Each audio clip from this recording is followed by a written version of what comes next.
ओम नमो भगवते वासुदेवाय। महाभारत की कथाओं में प्रसंग है हिडिंबासुर का वध। वैशंपायन जी कहते हैं, जन्मेजय, जिस वन में युधिष्ठिर आदि सो रहे थे उससे थोड़ी ही दूर पर एक साल का वृक्ष था। उस पर हिडिंबासुर बैठा हुआ था। वह बड़ा क्रूर, पराक्रमी एवं मांसभक्षी था। उसके शरीर का रंग एकदम काला, आंखें पीली और आकृति बड़ी भयानक थी। दाढ़ी, मूछ और सिर के बाल लाल लाल थे तथा बड़ी बड़ी दाढ़ों के कारण उसका मुख अत्यंत भीषण था। उस समय उसे भूख लगी थी। मनुष्य की गंध पाकर उसने पांडवों की ओर देखा और फिर अपनी बहन हिडिंबा से कहा, बहन, आज बहुत दिनों बाद मुझे अपना प्रिय मनुष्य मांस खाने मिलने का सुयोग दिखता है। जीभ पर बार बार पानी आ रहा है। आज मैं अपनी दाढ़ें इनके शरीर में डुबा दूंगा और ताज़ा ताज़ा गर्म खून पीऊँगा।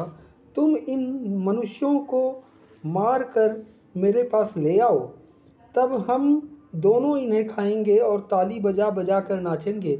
अपने भाई की आज्ञा मानकर वह राक्षसी बहुत जल्दी पांडवों के पास पहुंची। उसने जाकर देखा कि कुंती और युधिष्ठिर आदि तो सो ही रहे हैं, लेकिन महाबली भीमसेन जग रहे हैं। भीमसेन के विशाल शरीर और परम सुंदर रूप को देखकर हिडिंबा का मन बदल गया और वह सोचने लगी, इनका वर्ण श्याम है, बाहें लंबी हैं, सिंह के समान कंधे हैं, शंख की तरह गर्दन और कमल से सुकुमार नेत्र हैं, रोम रोम से छवि छिटक रही है। अवश्य ही ये मेरे पति होने योग्य हैं। मैं अपने भाई की क्रूरतापूर्ण बात नहीं मानूंगी, क्योंकि भ्रातृ प्रेम से बढ़कर पति प्रेम है। यदि इन्हें मारकर खाया जाए तो थोड़ी देर तक हम दोनों तृप्त रह सकते हैं, परंतु इनको जीवित रखकर तो मैं बहुत वर्षों तक सुख भोग कर सकती हूँ। यह सोचकर हिडिंबा ने मानुषी स्त्री का रूप धारण किया और धीरे धीरे भीमसेन के पास गई। दिव्य गहने और वस्त्रों से भूषित सुंदरी हिडिंबा ने कुछ संकोच के साथ मुस्कुराते हुए पूछा, पुरुष शिरोमणे, आप कौन, कहाँ से आए हैं? ये सोने वाले पुरुष कौन हैं? ये बड़ी बूढ़ी स्त्री कौन है? ये लोग इस घोर जंगल में घर की तरह निशंक होकर सो रहे हैं। इन्हें पता नहीं कि इसमें बड़े बड़े राक्षस रहते हैं और हिडिंब राक्षस तो पास ही है। मैं उसी की बहन हूँ। आप लोगों का मांस खाने की इच्छा से ही उसने मुझे यहाँ भेजा है। मैं आपके देवोपम सौंदर्य को देखकर मोहित हो गई हूँ। मैं आपसे शपथ पूर्वक सत्य कहती हूँ कि आपके अतिरिक्त और किसी को अब अपना पति नहीं बना सकती। आप धर्मज्ञ हैं, जो उचित समझे करें। मैं आपसे प्रेम करती हूँ, आप भी मुझसे प्रेम कीजिए। मैं इस नरभक्षी राक्षस से आपकी रक्षा करूँगी और हम दोनों सुख से पर्वतों की गुफा में निवास करेंगे। मैं स्वेच्छानुसार आकाश में विचर सकती हूँ।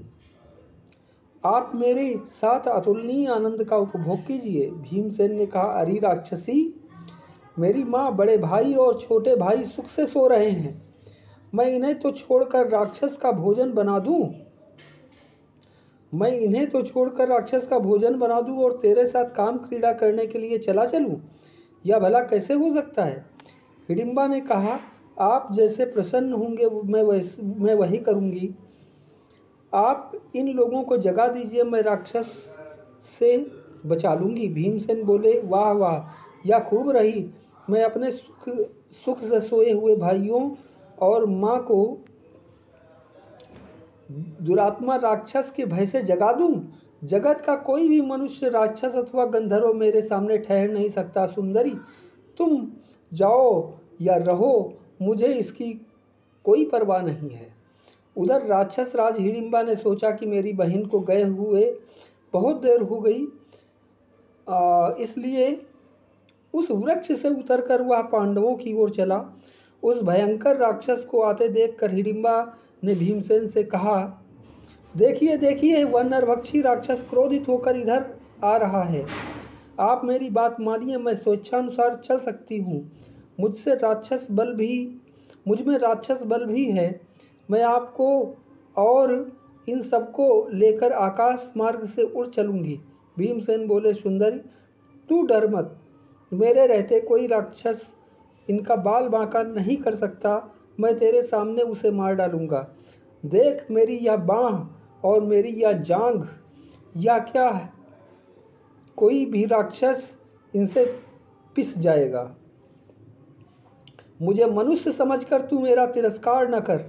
इस तरह की बातें हो ही रही थी कि उन्हें सुनता हुआ हिडिंबा वहां आ पहुंचा। उसने देखा कि मेरी बहन तो मनुष्यों का सा सुंदर रूप धारण करके खूब बन ठन और सज धज कर भीमसेन को पति बनाना चाहती है।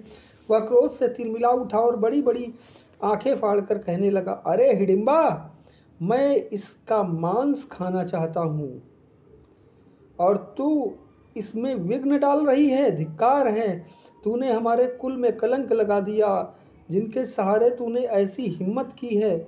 देख, मैं तेरे सहित उन्हें अभी मार डालता हूँ। यह कहकर हिडिंब दांत पीसता हुआ अपनी बहन और पांडवों की ओर झपटा। भीमसेन ने उसे आक्रमण करते देखकर डांटते हुए कहा, ठहर जा मूर्ख। तू इन सोते हुए पांडवों को क्यों जगाना चाहता है? तेरी बहन ने ही ऐसा क्या अपराध कर दिया है? हिम्मत हो तो मेरे सामने आ। तेरे लिए मैं अकेला ही काफ़ी हूँ। तू स्त्री पर हाथ न उठा। भीमसेन ने बलपूर्वक हंसते हुए उसका हाथ पकड़ लिया और वे उसको वहाँ से बहुत दूर घसीट ले गए। इसी प्रकार एक दूसरे को कसकते मसकते तनिक और दूर चले गए और वृक्ष उखाड़ उखाड़ कर गरजते हुए लड़ने लगे। उनकी गर्जना से कुंती और पांडवों की नींद खुल गई। उन लोगों ने आंख खुलते ही देखा कि सामने परम सुंदरी हिडिंबा खड़ी है। उसके रूप सौंदर्य से विस्मित होकर कुंती ने बड़ी मिठास के साथ धीरे से कहा, सुंदरी, तुम कौन हो? यहाँ किस लिए, कहाँ से आई हो? हिडिंबा ने कहा, जो काला काला घोर जंगल है, यही मेरा और मेरे भाई हिडिंब का वास स्थान है। उसने मुझे तुम लोगों को मार डालने के लिए भेजा था। यहाँ आकर मैंने तुम्हारे परम सुंदर पुत्र को देखा और मोहित हो गई। मैंने मन ही मन उनको पति मान लिया और उन्हें यहाँ से ले जाने की चेष्टा की, परंतु वे विचलित नहीं हुए। मुझे देर करते देख मेरा भाई स्वयं यहाँ चला आया और उसे तुम्हारे पुत्र घसीटते हुए बहुत दूर ले गए हैं। देखो, इस समय वे दोनों गरजते हुए एक दूसरे को रगड़ रहे हैं। हिडिंबा की यह बात सुनते ही चारों पांडव उठकर खड़े हो गए और देखा कि वे दोनों एक दूसरे को परास्त करने की अभिलाषा से भिड़े हुए हैं। भीमसेन को कुछ दबते देखकर अर्जुन ने कहा, भाई जी, कोई डर नहीं। नकुल और सहदेव माँ की रक्षा करते हैं। मैं अभी इस राक्षस को मारे डालता हूँ। भीमसेन बोले, भैया अर्जुन, चुपचाप खड़े रहकर देखो, घबराओ मत। मेरी बाहों के भीतर आकर यह बच नहीं सकता। अब भीमसेन ने क्रोध से जल भुनकर आंधी की तरह झपट कर उसे उठा लिया और अंतरिक्ष में 100 बार घुमाया। भीमसेन ने कहा, रे राक्षस, तू व्यर्थ के मांस से झूठ मूठ इतना हट्टा कट्टा हो गया था। तेरा बढ़ना व्यर्थ और तेरा विचारना व्यर्थ। जब तेरा जीवन ही व्यर्थ है, तब मृत्यु भी व्यर्थ ही होनी चाहिए। इस प्रकार कहकर भीमसेन ने उसे जमीन पर दे मारा। उसके प्राण पखेरु उड़ गए। अर्जुन ने भीमसेन का सत्कार करके कहा, भाई जी, यहाँ से वारणावत नगर बहुत दूर नहीं है, इसलिए यहाँ से जल्दी निकल चलो, कहीं दुर्योधन को हमारा पता न चल जाए। इसके बाद माता के साथ सब लोग वहाँ से चलने लगे। हिडिंबा राक्षसी भी उनके पीछे पीछे चल रही थी। ओम नमो भगवते वासुदेवाय।